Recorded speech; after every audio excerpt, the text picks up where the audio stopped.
So, Tony, before we jumped on tonight, you had mentioned, I believe, Greg Madison's comments concerning the linebackers, which were under such heavy scrutiny, namely Pete Werner and Tuf Borland for their inadequate play at times last year. But Greg Madison certainly pleased on the surface in regards to what he's seen thus far. Yeah, I was talking to somebody yesterday and was saying that I can't remember an Ohio State assistant coach being so effusive in his praise about his position, about a position group in a setting with reporters like that. Greg Madison was over the moon about Pete Werner. Was almost the same with Tuf Borland, and those are two linebackers who have not found much favor with Ohio State fans. Last year was a rough year for a lot of guys, and those two bore the brunt of a lot of the vitriol from fans and frustration. Most of it, I would say most of it was not unearned. But again, last year's defensive system, I put a lot of the blame on Greg Schiano for everything that happened. It was the worst defense in Ohio State history in terms of points allowed, and you can't just put that on two linebackers, two of whom didn't really play in some packages, some nickel packages and things like that.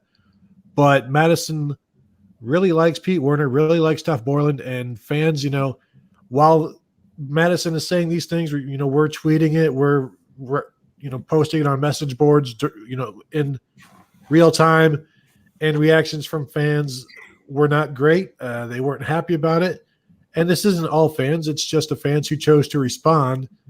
And I'm looking forward to seeing what happens with those two guys this year. They've bore a lot of the brunt of the frustrations. They're easy to reach on social media, or at least easy to talk about. And they have been talked about quite a bit.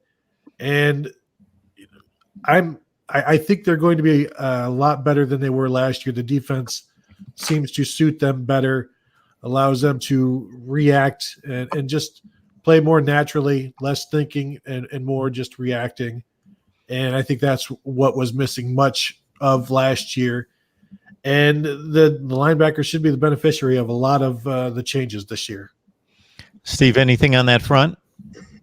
Yeah, I think, first of all, Tuf Borland was injured most of last season, had an Achilles issue, and I think that it was obvious that he wasn't running full bore at times and, struggled a little bit with that. Again, as Tony said earlier, we have not watched these scrimmages. We haven't watched these full padded practices. We haven't watched these daily 11-on-11 matchups to see which linebackers are making plays and who's done the best.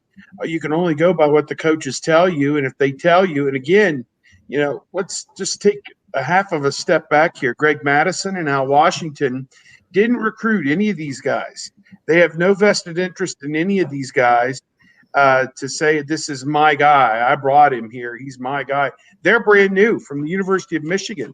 Maybe they had relationships with some of these people during the recruiting process, but they didn't bring any of these guys to Ohio State. And it's not in their best interest to play the wrong guy. So I think, we even had one thread on our board at Bucknuts saying, I question Greg Madison's sanity or his football IQ or whatever. And I'm like, you guys are missing the boat here. They're telling you who's getting the job done in practice. And that's the only way that they have to go with it. Now, if they get into games and they don't like what they see, then they are fully in their rights to put Baron Browning or Taraja Mitchell or Dallas Gant or whoever else may be in the running for these jobs. They could shove them in there and maybe one of them will play lights out like Brendan White did last year and never come out of the lineup again after that. We don't know. But as of right now, I think they're going in the direction they feel that they should be going with those two guys. Anything on the linebacking front there, Kevin? Yeah, I agree with everything that Tony and Steve said as well. I mean, a lot of people, the vocal ones on social media and on the message board communities, had a little bit of a look when they heard the Greg Madison comments, but we're not there. We haven't seen what's going on.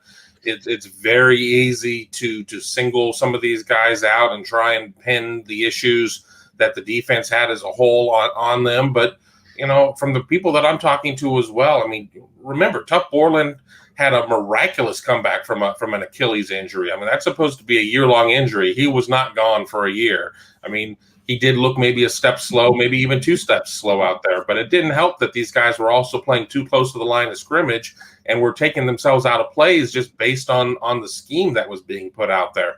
But I think something else that's important too is that, you know, as gushing as Greg Mattison was about Pete Werner and about Tuf Borland, I've heard a lot of the same things too about the Taraja Mitchells and the Kayvon Popes and Dallas Gants and, you know, Baron Brownings out there. I think we very well are going to see a lot of situational stuff out there where they're going to be different guys at different times, and you know that'll create its own debates at that point whether or not you're keeping your best guys out on the field at all times. But if there's such a small margin between them, you know, spread it out and keep these guys fresh so you get 4 quarters out of everybody.